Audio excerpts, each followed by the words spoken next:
Germany in 1933 was truly one of the most severely crippled economies in modern history.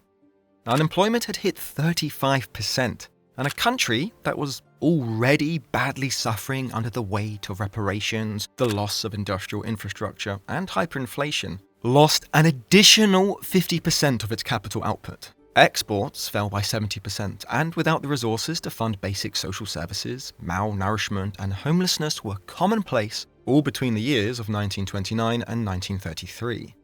The Great Depression was not particularly pleasant for any of the countries swept up in it, but the economic devastation felt by Germany in particular was largely without equal. But then, things changed. Adolf Hitler was appointed the Chancellor of Germany on the 30th of January 1933, and then the full-fat Führer of Germany a year and a half later. This was a time period that clearly coincided with a dramatic turnaround in Germany's economy. In the years that followed, unemployment fell from 35% to less than 1%. Agriculture and industrial output almost doubled. Massive infrastructure projects like the autobahns were commissioned and completed, and this was all on top of, assembling a military force to take on the rest of Europe. It is easy to see why armchair historians and insufferable edgelords alike will often repeat the factoid that Hitler was a terrible guy, sure, but at least he fixed the economy. The only problem is, he didn't. The German economic miracle may have looked good on paper, but that's a lot easier when they were the ones who controlled the paper.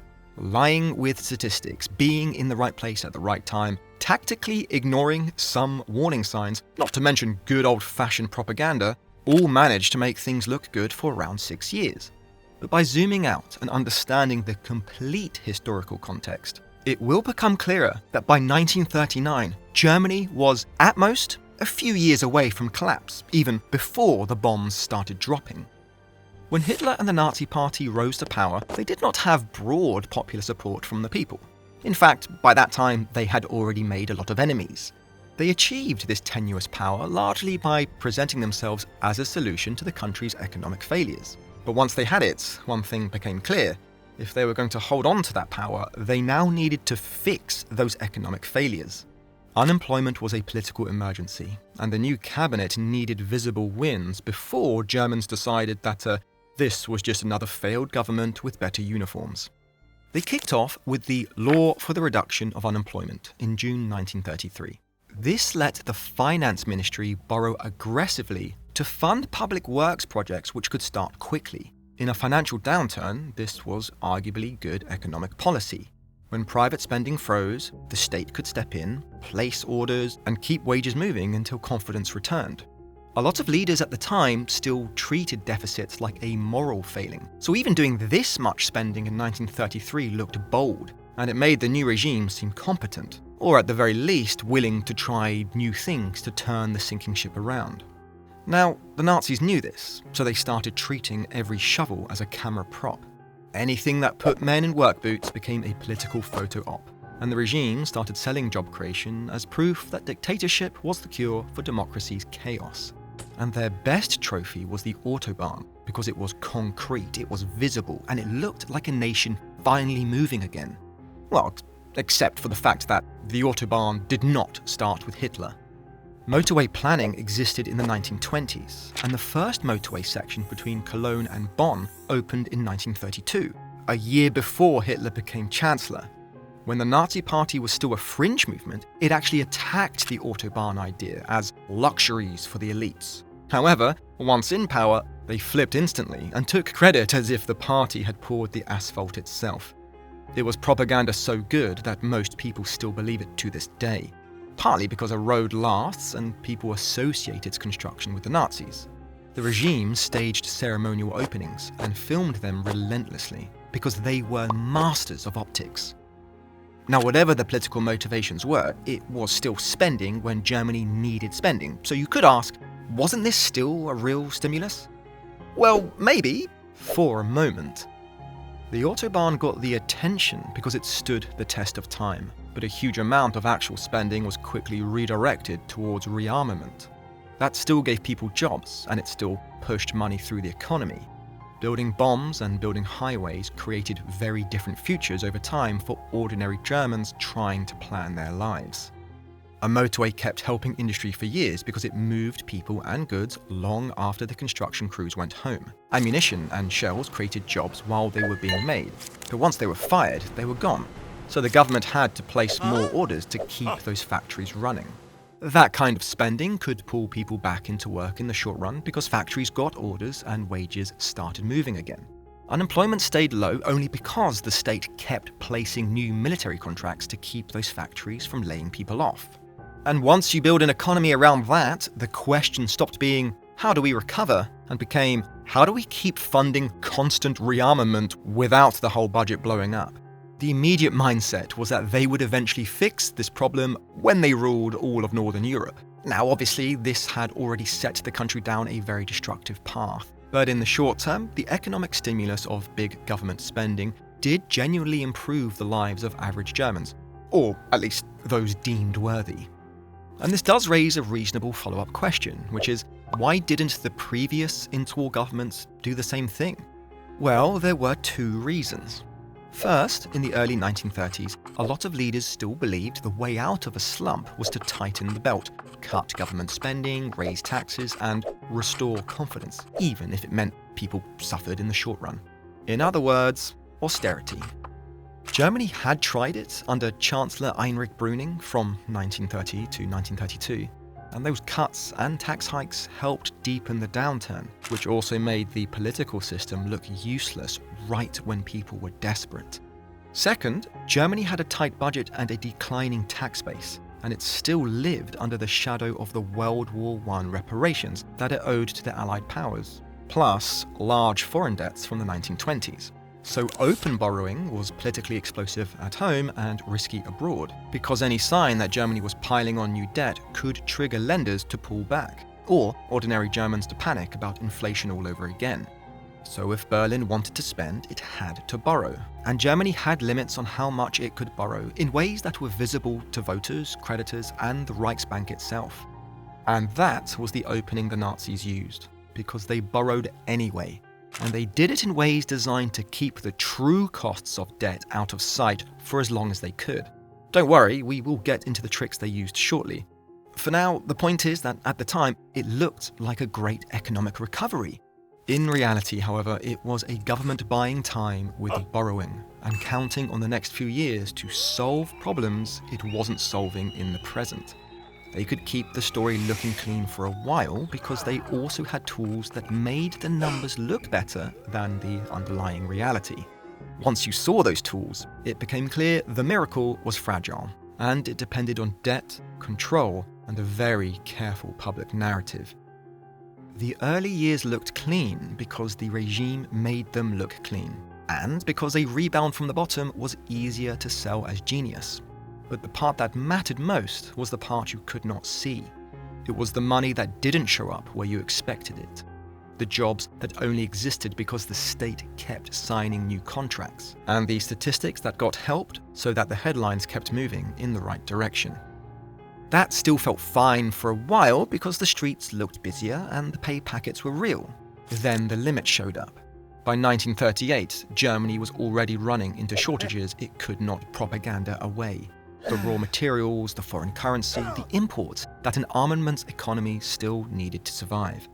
This was the moment where the story stopped being, look how fast we grew, and started becoming, we have to keep feeding this machine or it slows down. If you have ever heard the line, yeah, he was awful, but at least he fixed the economy, well, you now know that this was the part that line quietly steps over.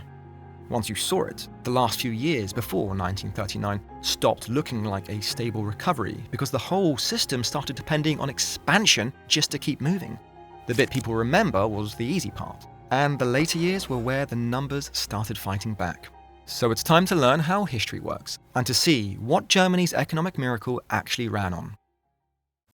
This video is sponsored by Cape, the privacy-first mobile carrier rethinking what secure mobile service should look like. Cape gives you premium nationwide coverage without tracking, profiling, or selling your data. It was built by telecom and cybersecurity experts who wanted a carrier designed around privacy from the ground up. Most carriers collect personal information and hold onto your metadata for years. CAPE doesn't ask for your name or address, and it automatically deletes call logs after 1 day. And because they run their own cloud-based 4G and 5G core network, your data stays under their control instead of being pushed through legacy systems full of vulnerabilities. The feature that really stands out is their SIM swap protection. Instead of relying on customer service reps or PINs, your number is secured with a 24-word recovery phrase that only you control. There's no insider risk and no easy way for someone to hijack your number. It works more like protecting a crypto wallet than dealing with a phone plan. Every plan also includes enhanced signaling protection to block surveillance attempts, encrypted voicemail, and the option to bundle Proton VPN Plus or Proton Unlimited for just $1, which rounds out a genuinely strong privacy setup. If you want to lock down your number and your privacy, visit cape.co/get-cape and use code HISTORYWORK33 for 33% off your first 6 months. The first thing to understand was that the Nazis did not invent the idea of spending during a slump. They just did it faster, louder, and had fewer people telling them to slow down. The June 1933 program paid for work that could begin right away, fixing roads, building houses, improving drainage, and taking on local public projects. So, unemployed workers got jobs and paychecks quickly. That did help. A slump was partly a fear loop. Firms waited for orders, households waited for wages, and both sides waited until someone else moved first. State orders forced that first move. And for a while, it generally felt like Germany was waking up because activity returned to places that had been silent for years. But the state also turned the labour market into a machine it could steer. Independent trade unions were crushed in 1933, strikes were banned, and the German Labour Front replaced unions with an organisation that enforced discipline and kept wage pressure down. Wages were restrained, hours were extended, and the workers had far less bargaining power just as demand for labour began to rise, which helped employers expand output without the usual pay rises that came with tight labour markets. This was one reason unemployment fell quickly. Hiring became easier for firms, and quitting became riskier for workers. That was the first piece of the story, the public works push that created jobs fast. The second piece was the borrowing. Germany did not have the tax revenue to pay for this surge in orders, and open borrowing was politically dangerous in a country still traumatized by the hyperinflation of 1923. The Reichsbank also had limits on direct lending to the government. So, the regime needed a workaround that kept the budget looking calmer than it actually was. That workaround was built by Hjalmar Schacht, who helped design a system where armaments firms were paid with paper promises that could circulate through banks like safe assets. The front company was called Metallurgische Forschungsgesellschaft, or MEFO for short, and the paper it issued became known as MEFO bills. MEFO bills were basically state-backed IOUs. A supplier could accept the paper, take it to a bank for cash, and the bank could hold it or pass it onward, knowing that the state stood behind it. Eventually, the Reichsbank could support the whole chain by discounting the paper, which meant rearmament was being financed indirectly even when direct financing was limited. This was how Germany borrowed some prosperity, because the factories stayed paid, workers stayed hired, and the true scale of state debt stayed blurred for a few years. It was clever. It also guaranteed a future problem. Those IOUs came with interest and due dates, and once they matured in bulk, someone had to refinance them or pay them back.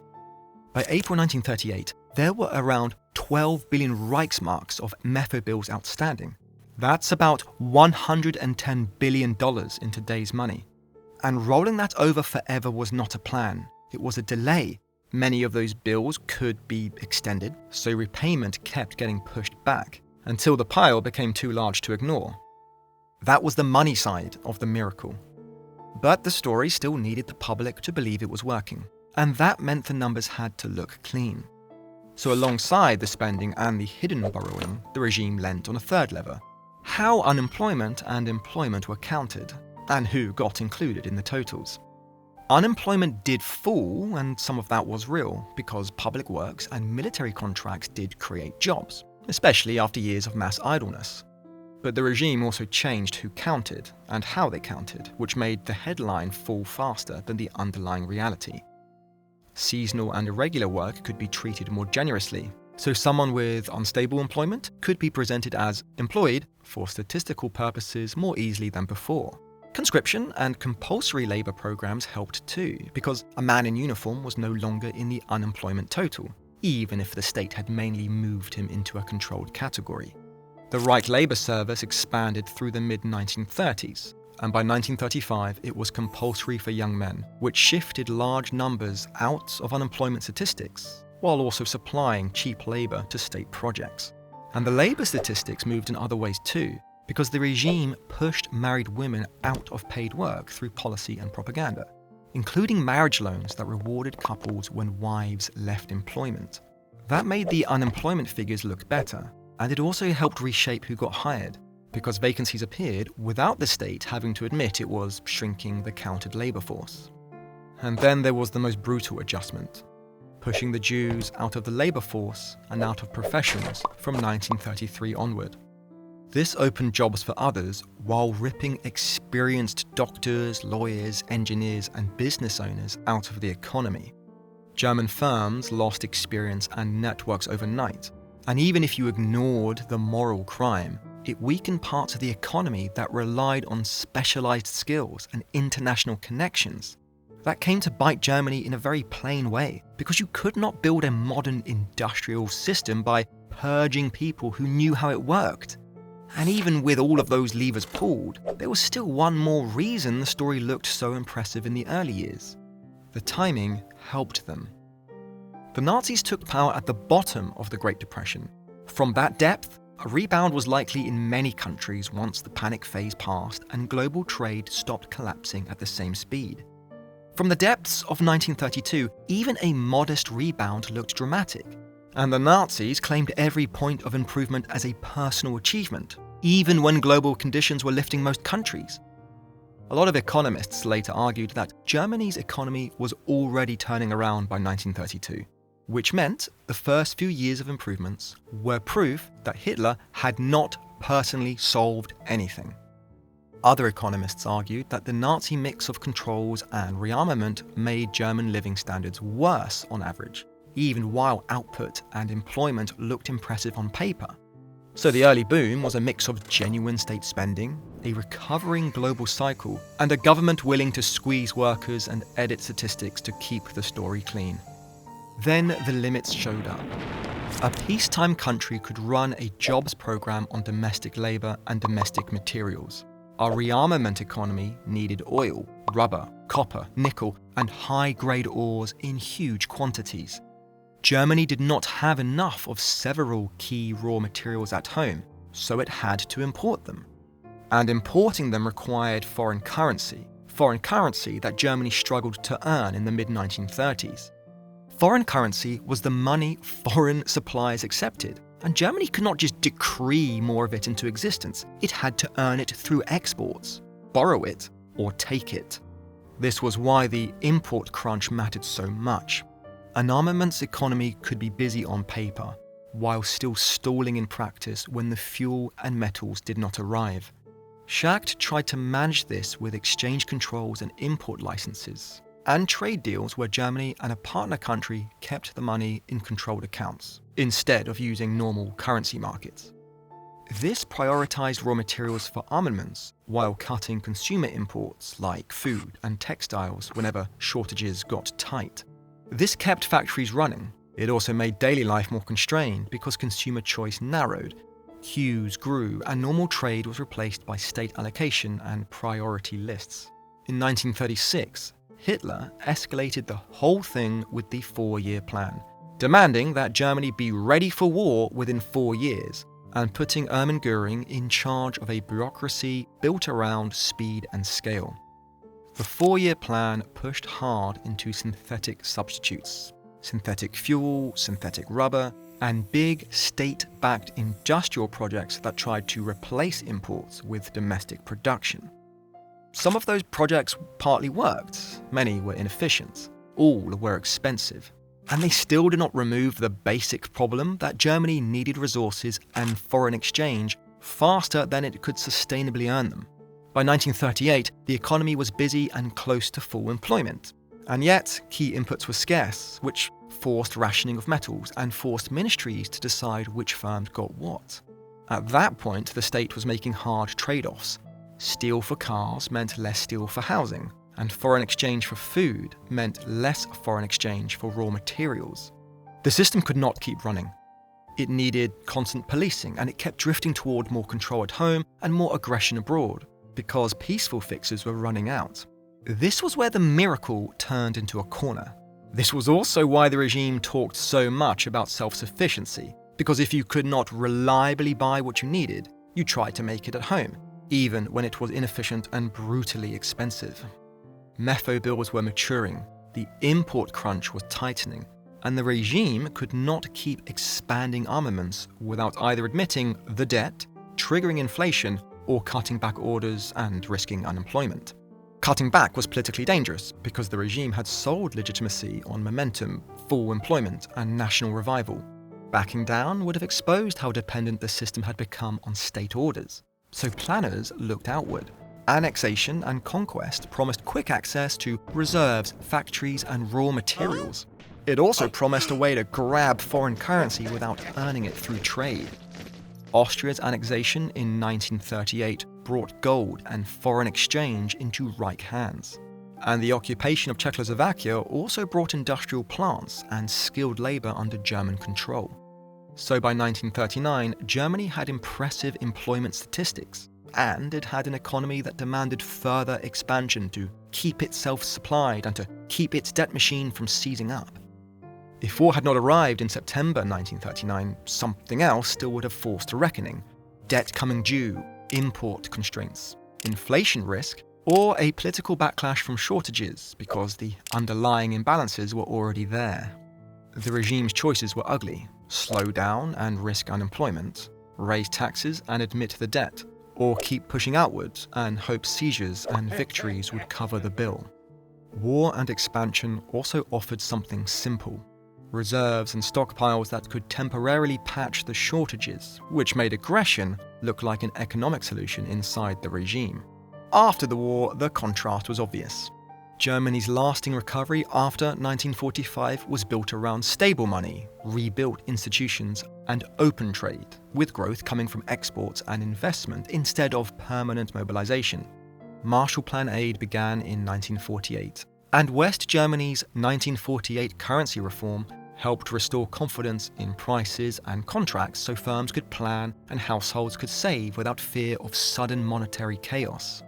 That post-war growth was still hard, but it was durable because firms produced goods people wanted, earned hard currency, reinvested profits, and raised living standards without needing conquest to keep factories supplied.